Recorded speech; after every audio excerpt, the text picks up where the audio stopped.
Om Sahana Bhavatu Sahano Bhunaktu Saviryam Karavavahai Tejasvinavaditamastu ma vidvishavahai.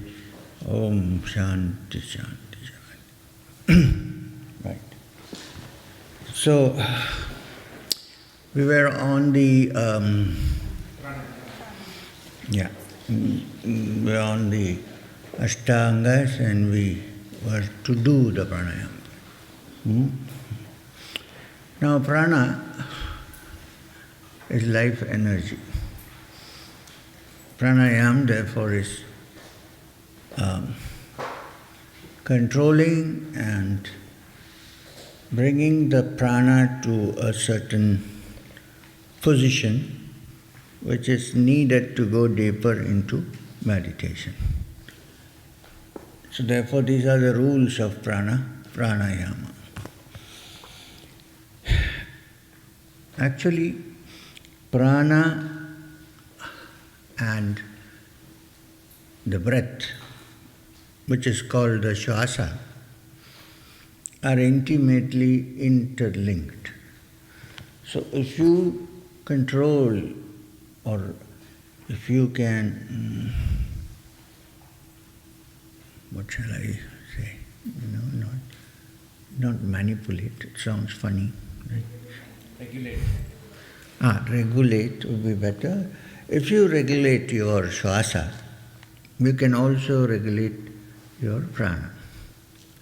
Couple of things to be noted.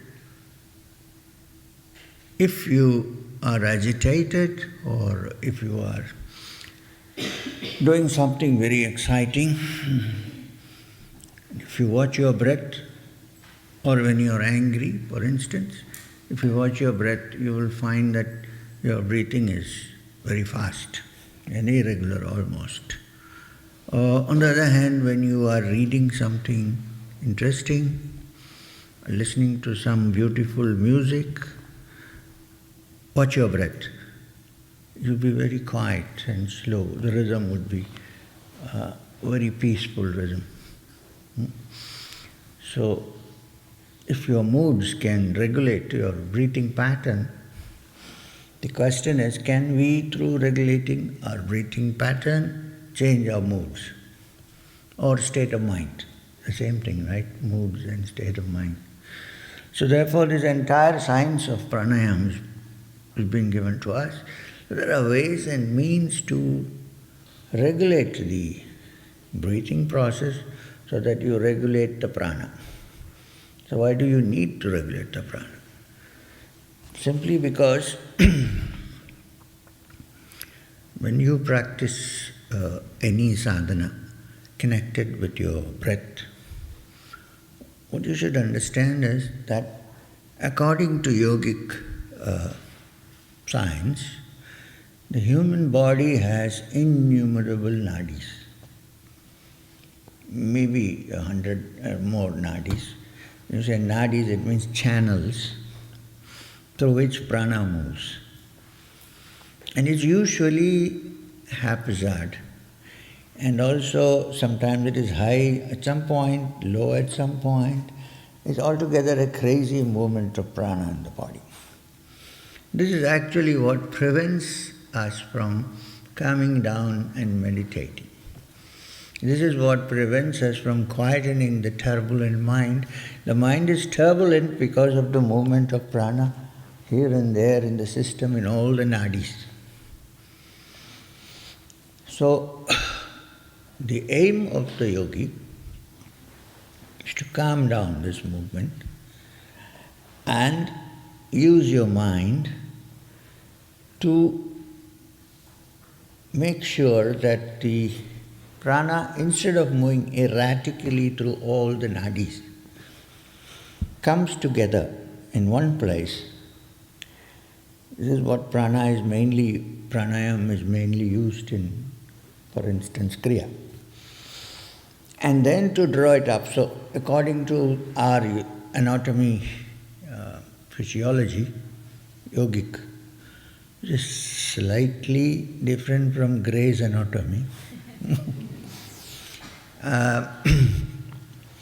If you look at Gray's Anatomy also, you may find the same pictures there. You will see the central nervous system from the brain going down through the medulla down to the bottom of the spine as the cord. The spinal cord is also made of brain stuff. Then on both sides you will see the ganglionic chain, which is the parasympathetic nervous system, including the vagus nerve and others, which control your heart and your lungs and so on. Control meaning maintain the functions of your heart and your lungs, breathing and so on. The vagus nerve. Now, the yogic understanding, the yogic anatomy is that this central channel is called the sushumna, and the right channel is called the pingala, and the left is called the ida. So the attempt here is to withdraw the prana from the ida and the pingala to the bottom of the spine and make the prana rise up or move in the central channel, which is called the sushumna. This is the aim of yogic Kriya Yoga Pranayama, for instance. So, if this happens, what happens? If this happens, your awareness is lifted from the low. Most of our activities and most of our thoughts, most of the functioning of the mind is at the bottom of the spine. Even though control is here, but it works because prana works in the lower center of the spine, which we call the Mūlādhāra. And the most active functioning of the prana through the Mūlādhāra in normal, generally for human beings, is the sex activity. Sex and excretion are the two activities looked after by the Mūlādhāra in its unawakened state, which means already the prana is functioning through the Mūlādhāra. And for human beings, after food and shelter, the most important and enjoyable thing is sex. Because the Mūlādhāra, already there is prana moving there. And it's also a very creative energy, but it's through sex that a new human being is created. Actually, the act is very simple, but what happens after that is astounding. That from a small seed, this is a complete human being made and comes out as an independent entity. This is the function of the prana in the Mūlādhāra, in physical terms. Now, the yogic understanding is that this tremendously creative energy, which can even create a human being separate, if it can be controlled and reversed, you can create a divine being inside your own system, and that is the spiritual creativity. This child would be like you, in the sense like the father and the mother. The capacities of the father and mother would be reflected in the child. But this, what you create, will be more than human. It will be something more. Not that you will create a child and it will come out of the mouth. This inner being that is created, when you channelize the prana from the Mūlādhāra through the sushumna, through the various centers, then a new human being is created, and in the ultimate point it's a divine being that's created, because you touch the center of your consciousness, which is divine in nature anyway. This is the connection between prana and yoga, and Kriya Yoga especially. Now at some point when you practice Kriya, you will be asked to do the Chakra dhāraṇā. So those who haven't seen the YouTube video on Chakra dhāraṇā, I would like to describe it to you now so that when I say, when you practice Chakra dhāraṇā, you know what you're doing. So what happens is, at the lowest end, you have a diagram given to you? Yes. At the lower end of the spine, at the Mūlādhāra, is the grossest expression of prana. Also your awareness is at its grossest. So it is associated with earth, with Prithvi, and symbolized by a square. Actually it's a cube, but two-dimensionally it's a square. And it is, according to this Tantras, Prithvi, or the earth, the color of Prithvi, the figure is a square, the color of Prithvi is yellow, and there is a sound which when used, it activates that particular center, the prana in that particular center. And in the Mūlādhāra, the shabda or the sound is lam.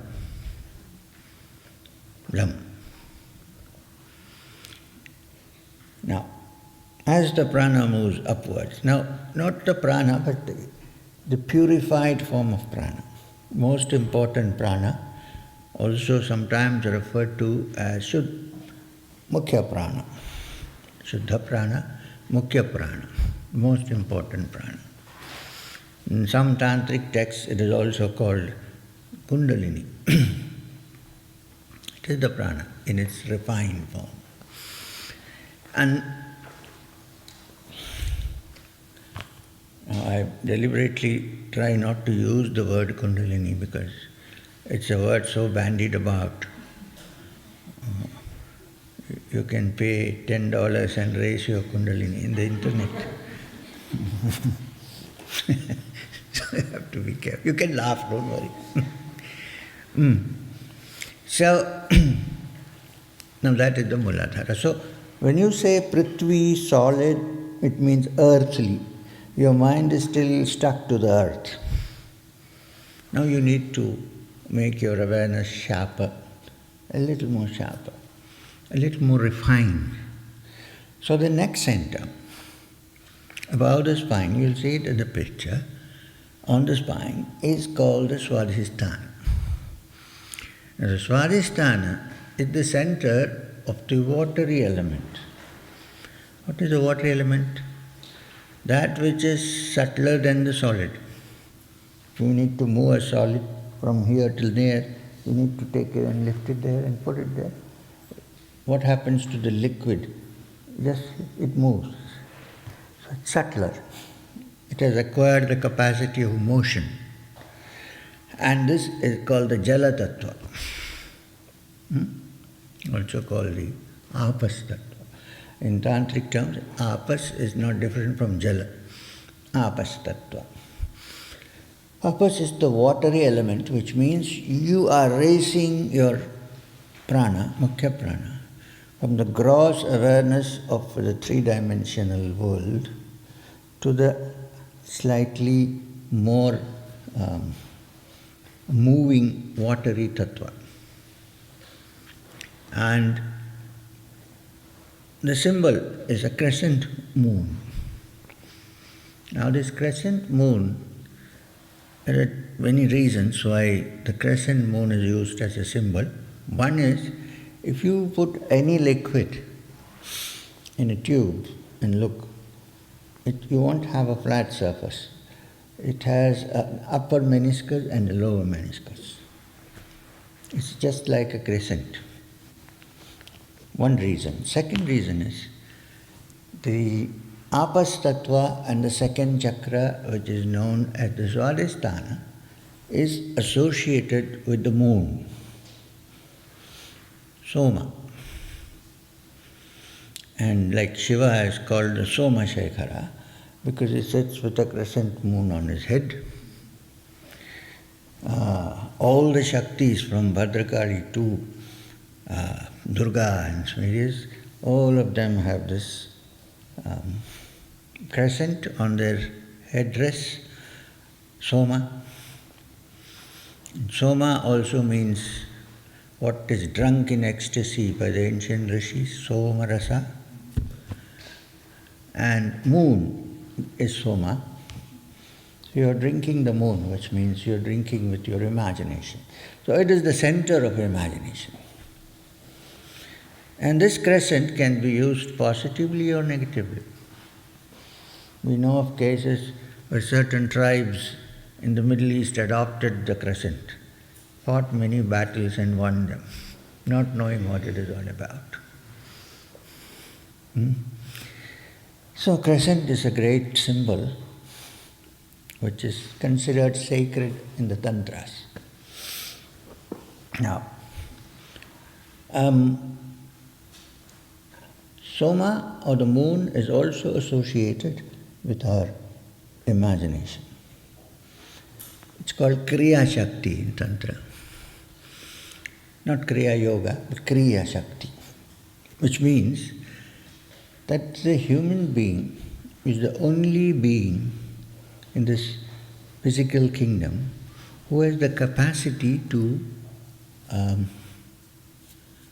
sankalpa. How do you define sankalpa in English? No. Visualize.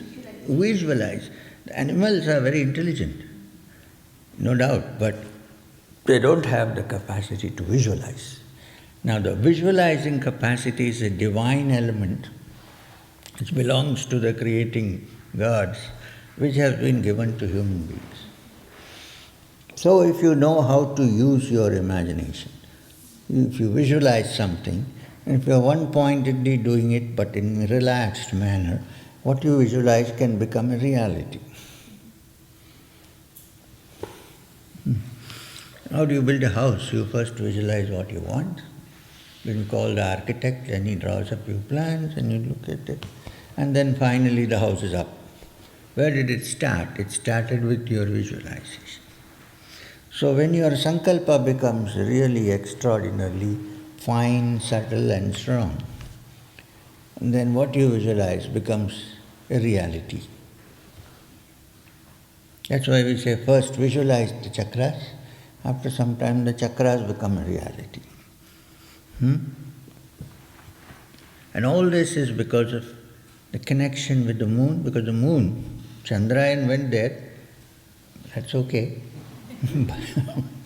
But the visual capacity of the human being is always linked with the moon. And when the imagination goes wonky, then the luna becomes a tick. Right? So, controlled imagination, controlled sankalpa is what is taught by the yogis. So, from here, your gross consciousness or awareness has been lifted from solid to liquid, which means subtler, and then from there to the center in the spine called the Maṇipūra, which is the center of fire. So it's symbolized as a triangle with its apex up and red in color, which means fire red, like fire. Agni, in Latin igne, that which ignites. Agni is the spark that ignites. Can't start your car without an ignition switch. So, ignition, combustion, all these together form what is called Agni.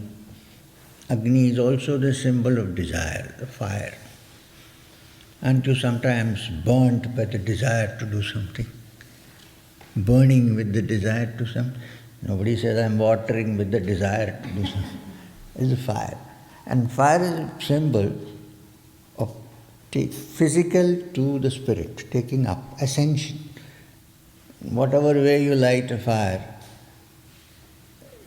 you'll find that it always flame moves upwards. So Agni was worshipped as the great god, because it's also Agni which is the desire for spiritual fulfillment, also is Agni, not only physical.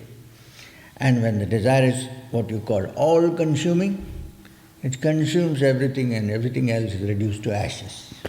This is the quality of fire. So, we always say that we were fired by desire to do that. 10 years ago I met my old girlfriend. Somebody said, "Who is this?" I said, "My old flame." I didn't say old water, right? That's also desire. So this fire is what lives in the Maṇipūra. It's worshipped as the great fire that takes the great sacrifice of Nachiketas, which takes you to the upper levels of spiritual fulfillment. So your attention is lifted from the gross to the subtle and then to the fire, which burns up all the dross and takes the finer mind up, further up on the sushumna to the heart center. When I say heart center, I'm talking about Anāhata, which is in the middle. So now I'm talking about it in the front, but it's actually in the spine and the back. But for meditational purposes, you can also use the front. It will always reflect at the back, in the spine. Now the next center is therefore the heart, Anāhata. Called Anāhata is a center which, when complete attention is given, you hear some sounds which are not produced by striking objects together. Any sound requests, but hear the sound, like here something was happening in the morning. Here, this is a sound without striking two objects together, so it's called Anāhata. Hata means to strike. Inner sound. First, in deep meditation, what the yogi hears is the heart sound. Normally you don't hear it. Deep meditation, dub, dub, dub, dub, go on. Well, doctor says dub, lub, I don't know, but dub, dub, dub, go on. And then other subtle sounds come into the picture, which will help you to go deeper in because you are giving attention to something inside. This is Anāhata. And the element there, the principle there, is that of Vāyu, which means air, vapor. So from solid to liquid then heated into vapor, which means finer and finer. So here you come to wind, air, Maruti, subtler vapor, which has no shape. It can move and occupy any shape. So this is Anāhata. So as you meditate, you lift your attention from this gross to the subtle. And then from here, you go to the Viśuddha. So this is the center of Vāyu. Prithvi, Āpas, Agni, Vāyu. Now here is Ākāśa. This is called the Viśuddha Chakra, the center of Viśuddhi, which is purity, and the center of Ākāśa. Now Ākāśa, normally we look at the sky and say, oh, Ākāśa. But actually Ākāśa means the primordial, undifferentiated substance from which this whole world has come out as differentiated matter. Get what I'm trying to say? All the different materials and all the different elements that we have are the movement of prana and different frequencies. They are the same, but the frequency changes and everything changes. Ākāśa is the original, undifferentiated, primordial thing from which this whole differentiated universe has come about. This is Ākāśa, and the center in the human being is here, throat. It's also the center of speech, vocal cords are here. It's all therefore the center for the chanting of mantras. It is the center for creativity because it is from Ākāśa that this whole Prithvi is created some way. It's also the center when you fix your attention, all differentiation cease and you are in an undifferentiated state of mind to start with. This is the Viśuddhi. And the symbol is like an elliptical shape, like a standing egg, and the color is indigo. The Anāhata is sky blue, and this is indigo, deep violet indigo. And constant meditation on this center can improve your voice, it can improve your vocabulary, it can improve your way of speaking. They say that if one has Viśuddhi Siddhi, as they call it, then you can even say nonsense and everybody listens to you. I hope I'm not. So, Viśuddhi. And then comes the next center, which is the Ajña. Ajña is also called the Bhrūmadhya, the center between the eyebrows, Bhrūmadhya. It is the center of Bhrūmadhya which goes straight inside. You see, you visualize the center here, but it's actually inside. If you draw a straight line from here, and from the crown of the head draw a straight line, where they meet together you will see a tiny little gland sitting called the pineal. The pineal is right under the pituitary gland. And it is the gland that controls your sleep. It produces a chemical, a hormone called melatonin. It has become very popular now, everybody pops a melatonin. Melatonin, which controls what they call the circadian rhythm, which means sleep and waking cycle. So when you have a jet lag, there's some problem there. So to adjust it, doctor says, have a melatonin. So now this melatonin, you see that it is linked to your sleep. Now in the morning we had a discussion today, where we talked about deep sleep, sushupti and turiya being close to each other. Right?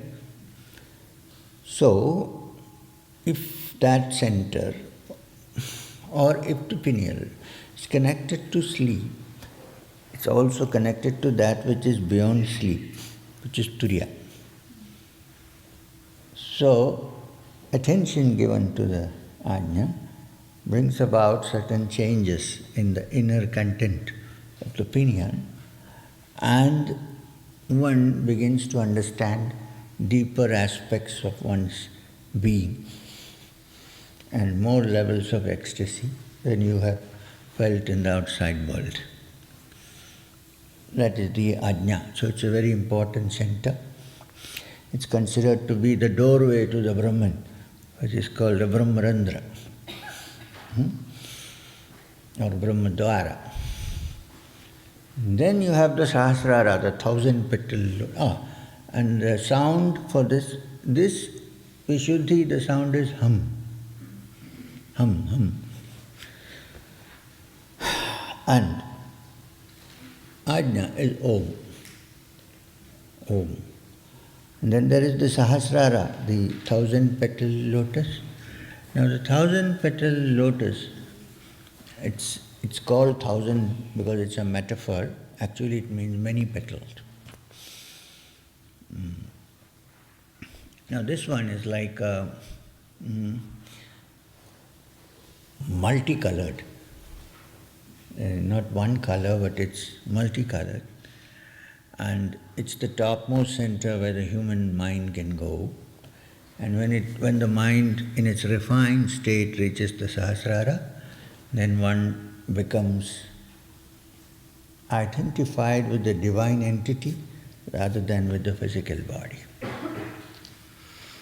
And the energy that lives at the bottom of the spine is considered as the Shakti, or the creative energy. And as it ascends the sushumna and reaches the Sahasrāra, Shakti is supposed to go and meet her Lord, which is Shiva, in the form, Shivam, in the form of a linga on the top of the head. And like you see a snake going, a cobra around the linga like this. That is Shiva-Shakti together. And in that state, the yogi experiences great ecstasy and also develops capacities which normally are latent but not manifest. So the great Adi Shankaracharya celebrated this union of Shakti and Shiva and the Sahasrāra as the Soundarya-lahiri.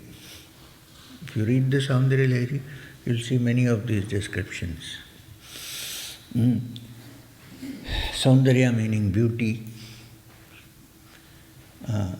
splendor. Lahiri means, what is lahiri? Intoxication. So we also in some way are bartenders. We sell our own brand. And you get drunk. Because drinking, why do people drink? Because they want to be free of limitations. Ultimately it ends up with cirrhosis, but that's the reason why. Because when you drink, alcohol paralyzes your central nervous system temporarily. So you feel better, you're not caught by the ordinaries. This is why people drink. We are saying that we have a better bar up there. Come, have a drink. Enjoy the ecstasy of it. But this ecstasy does not bring cirrhosis of the liver, nor does it cause any other problems for you. It raises you from the lower to the higher levels of existence. So this is the Soundarya-lahiri. So these are the centers. So now you know, when I say, let's do Chakra dhāraṇā, you have the picture. The actual practice we will learn later. Okay? So this is linked to the pranayama. So how the breath plays a great part in raising the energy from the Mūlādhāra onwards, you will learn when you learn Kriya. Then after pranayama, in the 8 angas, comes Pratyahara. Pratyahara is the capacity gradually developed by the yogi, in which one is able to fix one's attention on something and then not get obsessed with it, but be able to switch off and move somewhere else at will. There are 2 problems we face. One is we are not able to fix our attention on something. Second problem, once it's fixed, we don't know how to come out of that and shift our attention. We are stuck.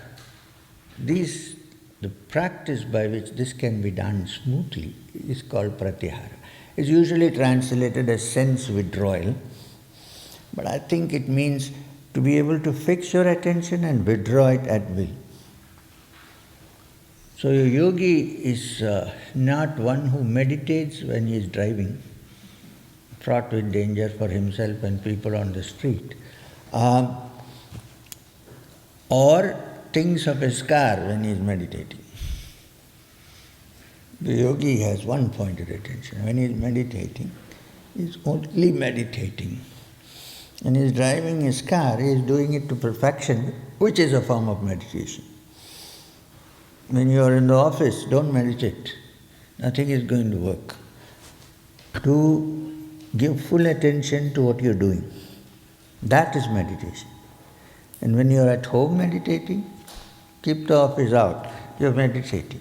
This capacity is very important in spiritual life.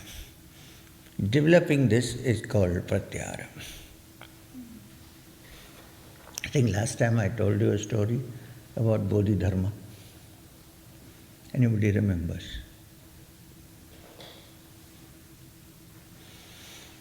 So, no? You know Zen? You've heard of Zen? Very popular. Even in India it's very popular because it's imported, made in Japan. Anyway, so it's a great practice, I agree. But I want to tell you that the roots of Zen lie in the south of India, not even in central or northern India. There was a guy who later on became Bodhidharma, the founder of Zen, who was born in the South Indian state of Tamil Nadu in a place called Tanjore. He embraced Buddhism, and he became a wandering Buddhist monk.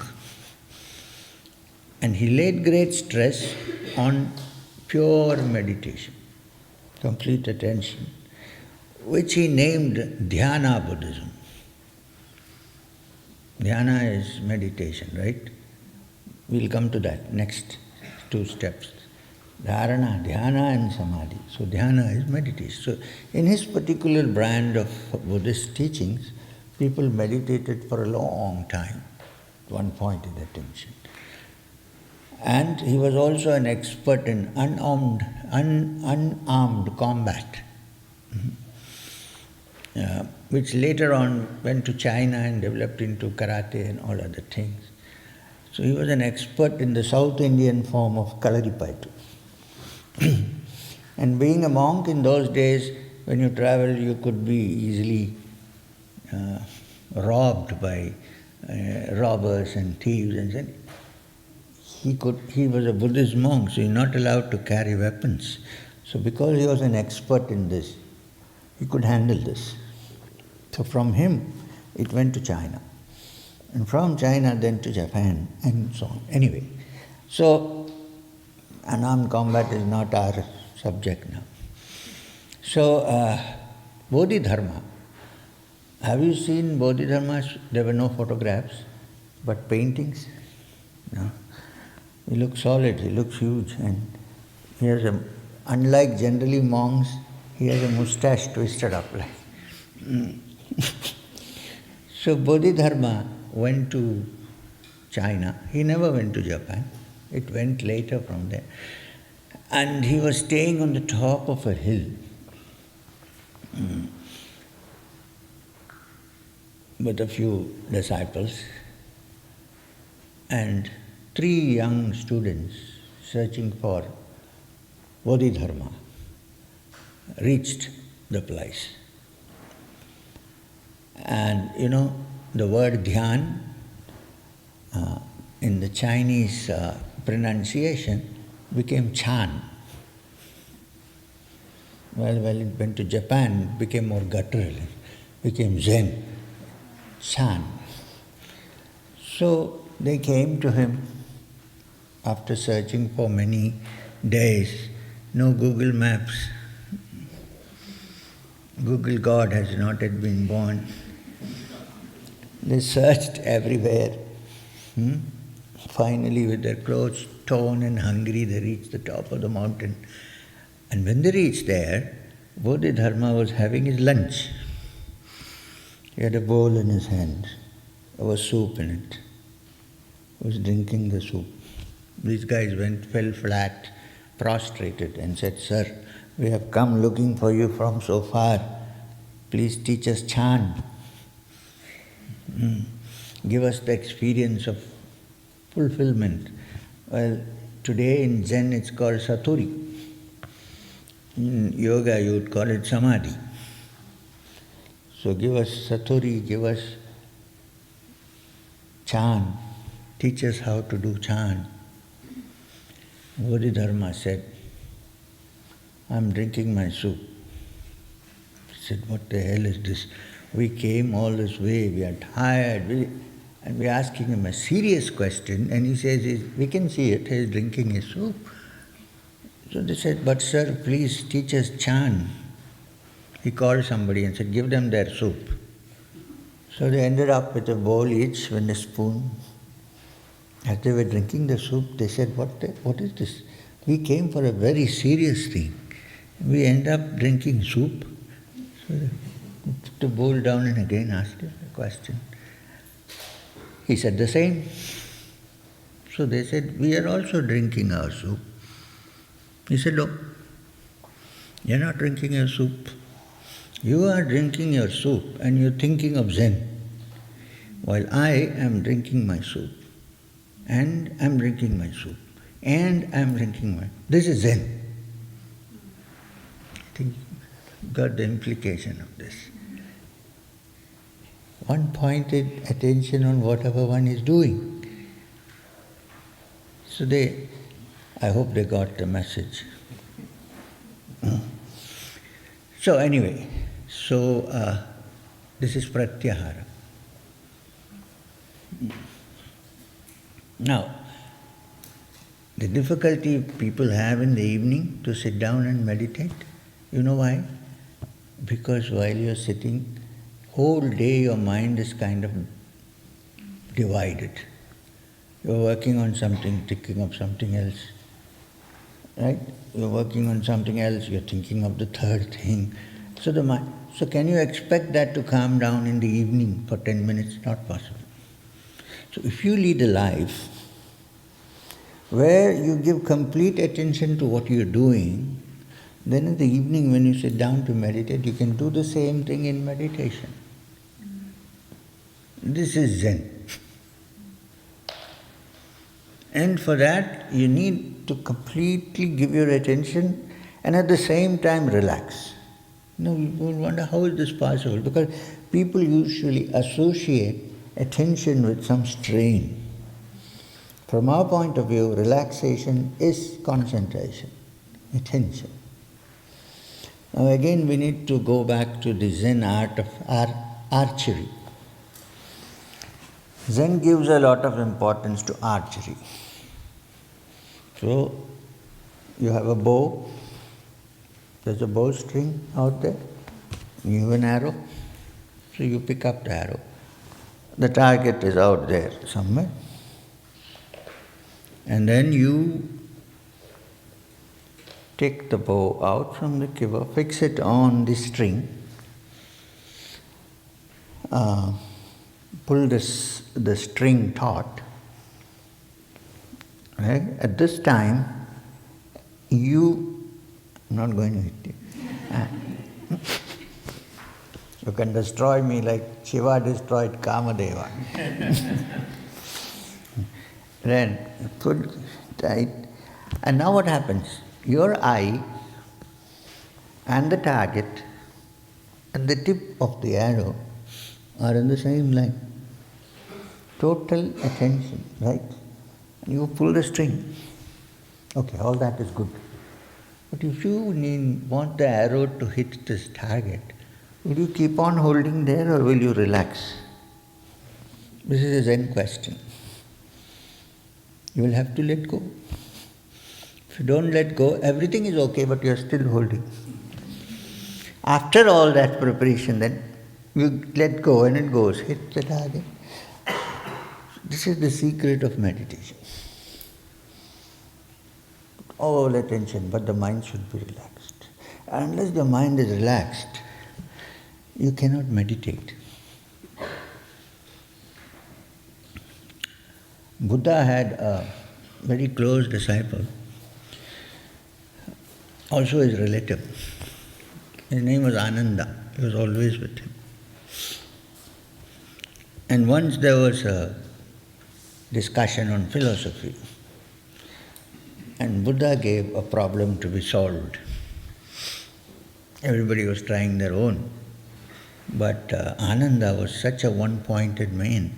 he said, if I don't solve this, I'm not going to live tomorrow. He was so intent on solving this question. So in the thought of solving it, he tried various solutions. And he was walking up and down on the rough ground floor till he was bleeding throughout the night. So the Buddha looked out of the window of his little hermitage and he saw Ananta with his bleeding feet walking up and down, holding his hand like this, trying.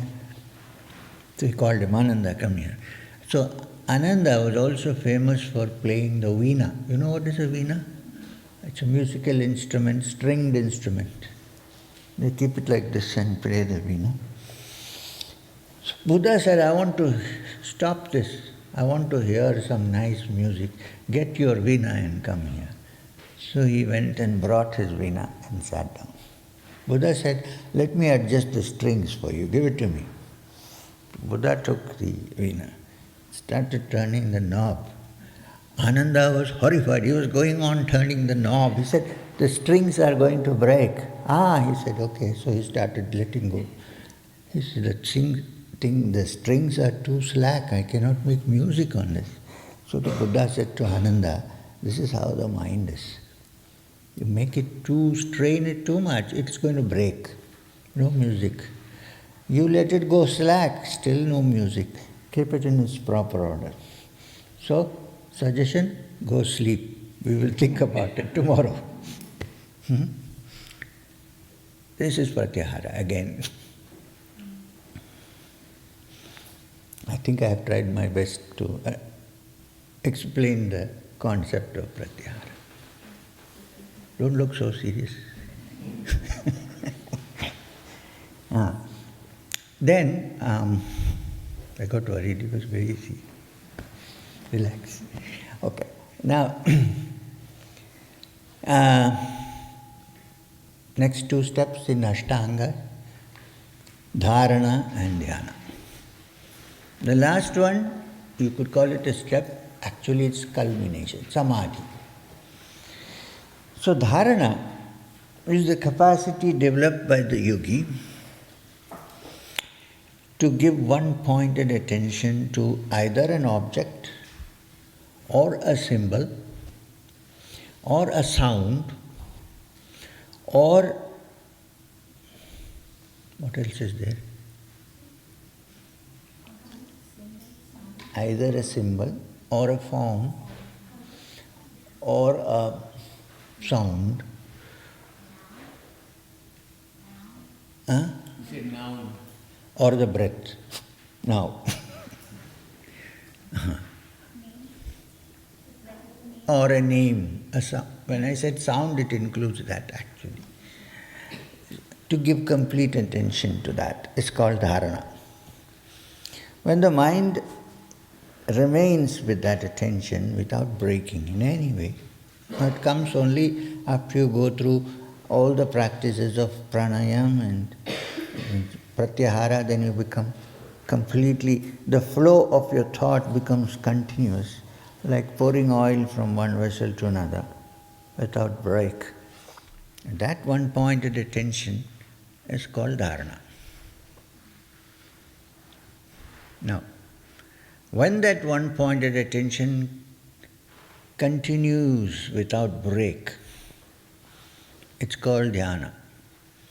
Actually, you cannot do dhyana, you can only do dhāraṇā. Dhāraṇā turns into dhyana. If you say, I am going to dhyana, there are two people, you and dhyana. There is a clash out there. But dhāraṇā, yes, you can do. As you do dhāraṇā, as the mind slips into a continuous attention, it automatically develops into what is called dhyana. The culmination of dhyana is samadhi. What happens in samadhi? Samadhi. The intelligence, the thoughts, everything get dissolved. And there is the mind which is in absolute quietness, balance, without any individual identification. The mind is now free of all influences. It becomes quiet, all turbulence is removed, and in that quietness is reflected what we call the Purusha, the essence of your being. This is called Samadhi. Now in Samadhi also, there are so many variations, we don't have to go into detail, but a couple of things I need to tell you is something called a Savikalpa Samadhi and Nirvikalpa. In Savikalpa, it's also called Sabija Samadhi. What happens is, while you are in the Samadhi, or when you are free of all thought, the only thing is what you are meditating upon. Even the fact that you are meditating is forgotten. There is only meditation. There is no you or the object. There is only meditation. Now, when this happens, everything is okay.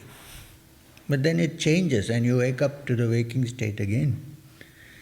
Why? Because there are still seeds of turbulence and desire in you, which are temporarily suspended when you go into Samadhi. They're there hidden, the seeds. Through constant practice, the seeds are also removed. When they are removed, it's called Nirbija, a seedless Samadhi. It's also called Nirvikalpa. There are no more kalpas, no more visualization, nothing is happening. There is one beautiful, blissful ocean without end. And you also realize that this ocean is not something separate from you, but your true being is this ocean. This is called Nirvikalpa. So these are the steps and this is the culmination. I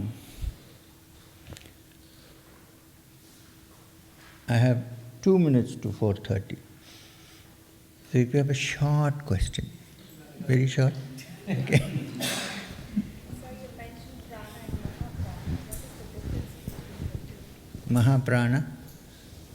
What is the difference between the two? Prana is when it's working as in the normal case, going through all the nāḍīs, moving haphazard. But among them, there is one prana which functions in the sushumna only. Like prana, apana, udana, there are different kinds of pranas. But the most important prana that functions in the spine, to which you need to gather all other prana together, is called the mukhya prana. It's already functioning in the but you are not aware of it. So when you bring all your mind and thoughts and prana, life energy into the Mūlādhāra, then now you are touching that which is called mukhya prana. That mukhya prana is also called Mahaprana. And it is this which pierces the chakras and goes to the top. 2 minutes are over.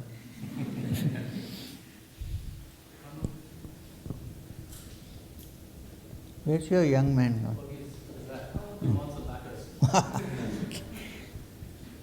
One more, yes, nearest. So, you mentioned that... Nearer to me, nearer to you than your own neck vein. So, you mentioned that the water element is associated with the Svādhishthāna chakra. But when we feel sad or we feel joyful, we think of the heart area. So how do you resolve the dichotomy? That is the emotions that are expressed in the heart. We are talking about the tattvas, the principles of nature, not about the emotions. These are two different things.